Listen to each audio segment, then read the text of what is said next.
Dans cette édition spéciale, tout de suite, Elisabeth Borne qui va dévoiler la réforme des retraites. Finance les pensions des retraités.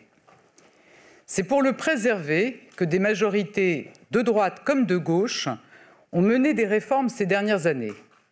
Et c'est pour le préserver que nous devons le faire évoluer. Présenter un tel projet est toujours un moment de vérité.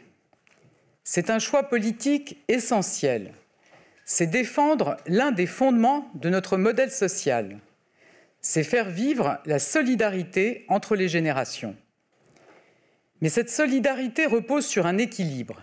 Il faut que les cotisations des actifs financent les pensions des retraités. Dire que cet équilibre n'est plus assuré n'est pas une posture, c'est un constat. Un constat réalisé par tous ceux qui se sont penchés sur les retraites. Car sans entrer dans des études et des hypothèses complexes, il y a une réalité que chacun connaît. Le nombre de ceux qui cotisent pour les retraites diminue par rapport au nombre de retraités. C'est un fait, pas un argument politique. Nous devons être capables de regarder la réalité en face et de trouver des solutions pour préserver notre modèle social. J'ai bien conscience que faire évoluer notre système de retraite suscite des interrogations et des craintes chez les Français. Nous voulons y répondre et convaincre. Ce sujet n'est pas nouveau. Il a fait l'objet de très nombreuses discussions au cours du précédent quinquennat. Un projet ambitieux avait été présenté par Édouard Philippe. Il avait suscité à la fois des attentes et des contestations. Nous avons appris de cette période et nous en avons tiré les conséquences pour bâtir ce projet. Nous conservons une ambition de justice et de progrès. Par ailleurs, la nécessité d'adapter notre système pour le préserver a été au cœur de la campagne présidentielle, puis de celle des législatives. Ça n'est donc une surprise pour personne. Notre ambition a été portée en toute transparence par le Président de la République et partagée avec les Français. Je souhaite maintenant vous indiquer le cadre dans lequel s'inscrit le travail que nous conduisons depuis plusieurs mois afin d'assurer la pérennité de notre système de retraite. Tout d'abord, nous proposons un projet qui finance exclusivement nos retraites. Je le répète, chaque euro cotisé servira à financer nos retraites, rien d'autre. Ensuite, nous refusons d'augmenter le coût du travail et les impôts, car nous voulons atteindre le plein emploi. Enfin, et c'est un élément majeur dans un moment d'incertitude, nous présentons un projet qui garantit l'équilibre de notre système en 2030. Nous avons également posé deux principes structurants. D'une part, nous voulons que ceux qui ont cotisé toute leur vie partent avec une meilleure retraite. Et d'autre part, nous voulons prendre en compte les différences entre les métiers comme entre les carrières. Nous ne sommes pas égaux devant le travail. On ne peut donc pas demander à chacun de travailler uniformément plus longtemps. Autour de ce cadre et de ces principes, nous avons mené des concertations denses. Nous avons avancé avec des convictions, mais sans idée définitive. Le ministre du Travail a mené 3 cycles de concertation avec les partenaires sociaux depuis octobre. J'ai personnellement rencontré à 3 reprises, et encore la semaine dernière, les dirigeants des organisations syndicales et patronales. Chacun a participé aux discussions. J'ai également rencontré tous les présidents de groupes parlementaires à plusieurs reprises, spécifiquement sur la question des retraites. Ce dialogue a été utile, car je suis certaine que l'échange, même en cas de désaccord sur des points importants, nous fait collectivement progresser. On ne mesure pas l'intérêt d'une concertation par une réponse binaire, soutien ou refus de la réforme. Des mois de travail, ce sont de multiples avancées qui dessinent un projet différent. Et je veux le dire simplement, pour moi, comme pour Olivier Dussopt qui le défendra au Parlement, ce projet est meilleur qu'il n'était il y a 6 mois. Mesdames et messieurs, nous proposons aujourd'hui un projet pour l'équilibre de notre système de retraite, un projet de justice et un projet porteur de progrès social. Premier objectif, un projet d'équilibre. Le déséquilibre entre le nombre d'actifs et le nombre de retraités va provoquer des déficits qui vont se creuser année après année. Laisser s'accumuler ces déficits serait irresponsable. Les aggraver davantage en prenant des mesures démagogiques comme abaisser l'âge de départ à la retraite le serait plus encore. Cela conduirait inéluctablement à augmenter massivement les impôts, à diminuer drastiquement les pensions, voire à mettre en péril notre système de retraite. Cela, nous n'en voulons pas. Je suis bien consciente que ça n'est neutre pour personne, mais pour l'avenir de notre système de retraite par répartition, nous proposons que celles et ceux qui le peuvent travaillent progressivement plus longtemps. Ce choix, des majorités de droite comme de gauche l'ont fait avant nous. Ce choix, c'est aussi celui qu'ont réalisé tous nos voisins européens. Dans un premier temps, chacun le sait, nous avions envisagé de repousser l'âge légal de la retraite à 65 ans pour équilibrer le système en 2030.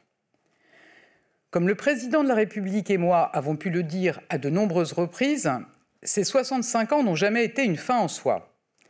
Nous avons examiné les différentes hypothèses qui permettraient d'atteindre l'équilibre en bougeant d'autres éléments.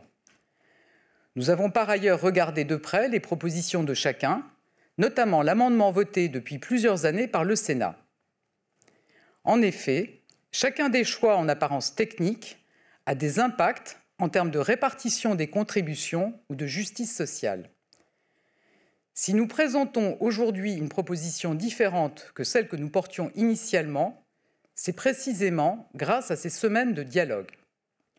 Je suis reconnaissante à tous les partenaires sociaux et aux différentes forces politiques, même les plus opposées à toute réforme, d'avoir contribué à cet exercice collectif.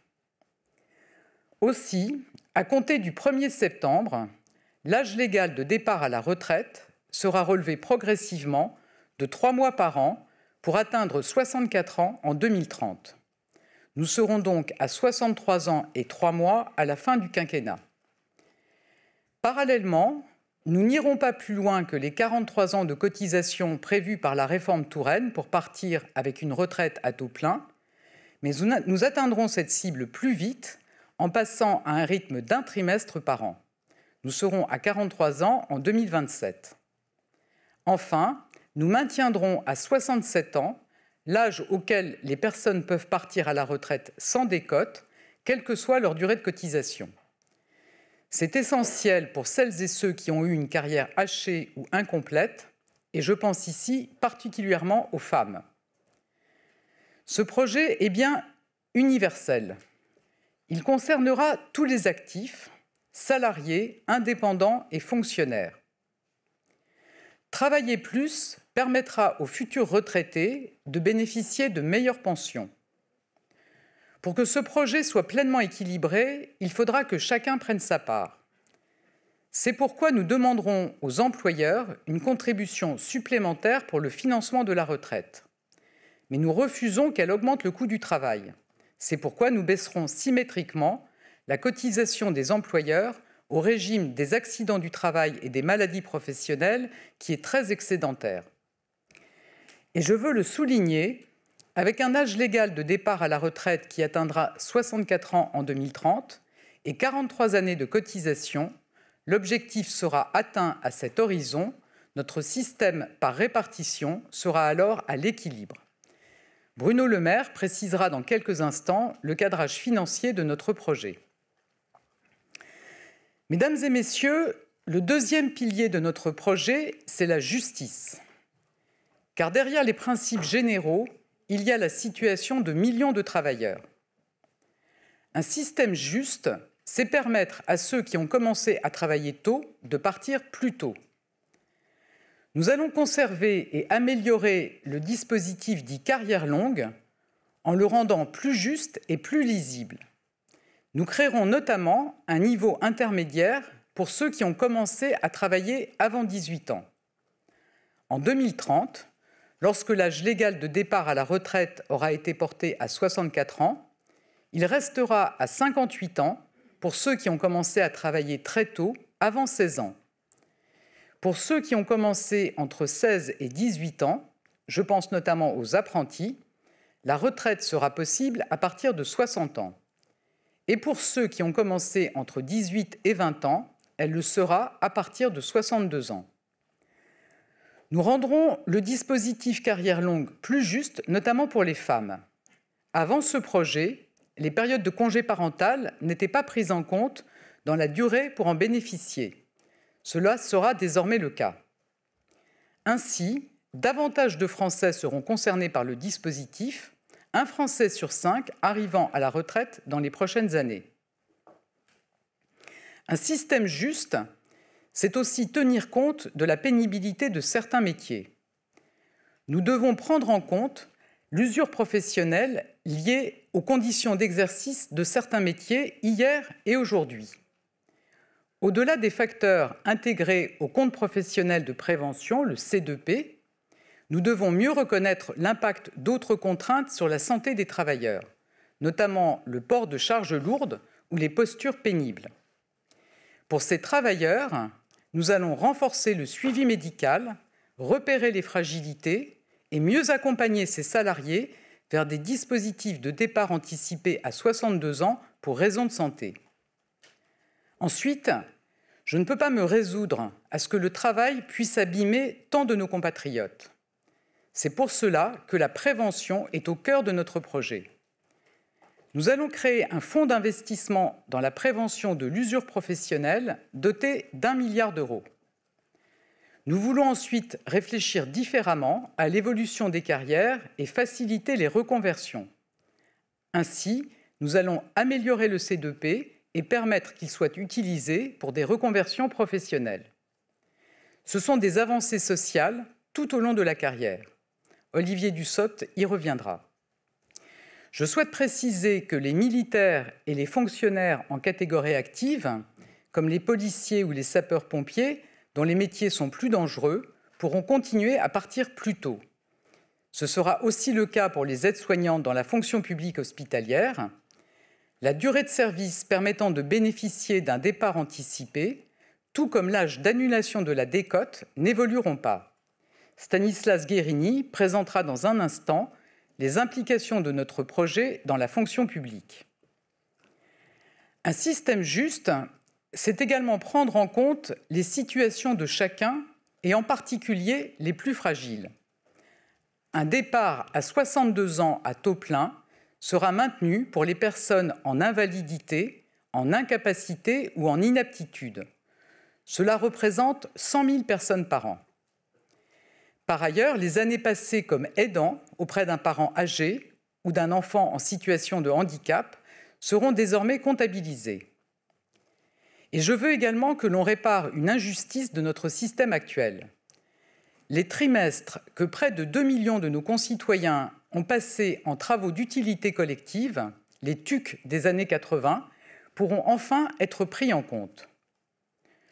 Au total, grâce au dispositif que je viens de vous présenter, 4 personnes sur 10 partant en retraite chaque année pourront bénéficier de départs anticipés et n'auront pas à travailler jusqu'à 64 ans.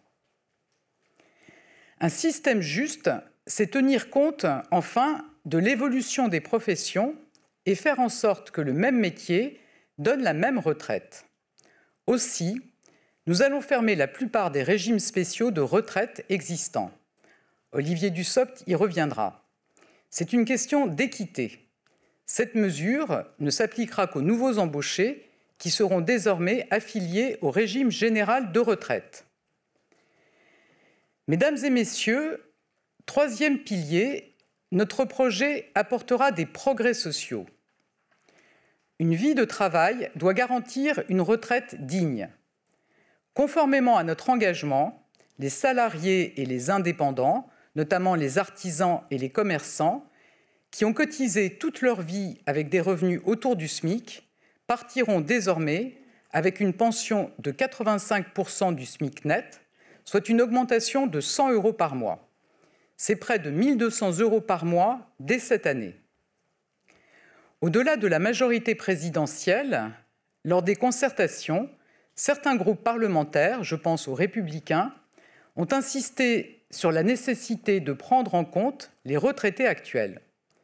Cette demande a également été portée par des organisations syndicales et patronales, je pense à la CFDT, l'UNSA, la CFTC, la CPME ou l'UDP. Les uns et les autres ont souligné que les femmes et les indépendants étaient la majorité de ceux qui touchent les plus petites retraites. C'est une inégalité majeure à laquelle nous voulons répondre.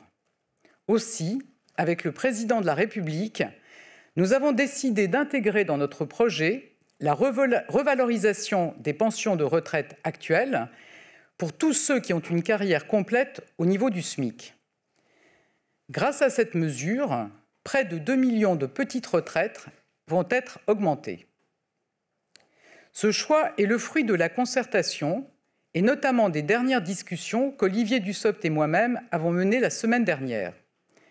Nous allons donc travailler à ce dispositif dans les prochains jours avec les parlementaires de la majorité, mais aussi des groupes qui, au-delà de la majorité, portent cette mesure et pourraient soutenir la réforme. Je pense en particulier aux Républicains. Notre objectif est de pouvoir l'intégrer au projet de loi qui sera présenté en Conseil des ministres le 23 janvier. Enfin, le dernier progrès majeur de ce projet concerne l'emploi des seniors. Et c'est là aussi un combat auquel je crois profondément. Nous sommes l'un des pays d'Europe où la part des personnes de 60 à 64 ans qui travaillent est la plus faible. Cela nous conduit à nous priver de leur expérience, de leurs compétences précieuses et de leur contribution à notre richesse nationale. C'est aussi trop souvent le fait d'une pratique abusive et, disons-le, discriminatoire, qui consiste à faire partir les salariés quelques années avant leur retraite. Les entreprises doivent faire leur place aux personnes proches de la retraite et veiller à une meilleure qualité de vie au travail. Il est temps que les employeurs prennent en main ce sujet. Un index sera créé sur la place des salariés en fin de carrière. Cet index sera simple, il sera public, il permettra de valoriser les bonnes pratiques et de dénoncer les mauvaises. Le construire sera obligatoire pour les entreprises de plus de 1000 salariés dès cette année et en 2024 pour celles de plus de 300 salariés. Nous souhaitons aussi donner plus de souplesse à la transition entre l'activité et la retraite.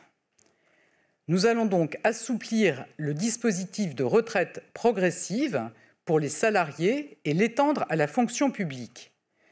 Nous permettrons ainsi à ceux qui le souhaitent de passer à temps partiel 2 ans avant l'âge légal de départ en liquidant une partie de leur retraite. Nous allons aussi rendre le cumul emploi-retraite plus simple et créateur de droits nouveaux. Replacer les seniors au cœur des entreprises et mieux maîtriser sa fin de carrière, ce sont aussi des progrès majeurs permis par notre projet. Olivier Dussopt y reviendra plus en détail dans un instant. Mesdames et messieurs, avant de laisser la parole au ministre, j'aimerais revenir sur quelques points. Ce projet suscitera des commentaires, des débats et des oppositions, mais je souhaite d'ores et déjà dire que la confrontation d'idées peut se faire sans désinformation, sans agiter les peurs. Alors je le dis clairement, non, ce projet ne se mettra pas en œuvre du jour au lendemain. L'âge de départ sera relevé progressivement sur une durée de 8 ans. Non, l'âge d'annulation de la décote ne changera pas. Il restera à 67 ans. C'est une protection pour les plus modestes, pour celles et ceux qui ont eu des carrières hachées ou incomplètes, le plus souvent des femmes. Non, ce projet ne concerne pas les retraités actuels. Le montant des pensions sera toujours indexé sur l'inflation. Le seul changement pour eux, c'est une augmentation de pension pour près de 2 millions de petites retraites. Mesdames et messieurs, je viens de vous présenter les grandes orientations de notre projet pour les retraites. Dans 2 semaines, le projet de loi de financement de la sécurité sociale rectificatif qui le porte sera présenté en Conseil des ministres, puis débattu au Parlement. Nous voulons le dialogue, nous l'avons montré ces derniers mois. Nous sommes ouverts à la discussion, nous la voulons et nous savons ce qu'elle apporte. Cette présentation n'est donc pas un point final. Nous sommes prêts à faire encore évoluer notre projet et cela sera possible grâce à un débat parlementaire loyal et constructif. Je vous remercie et je donne la parole à Bruno Le Maire.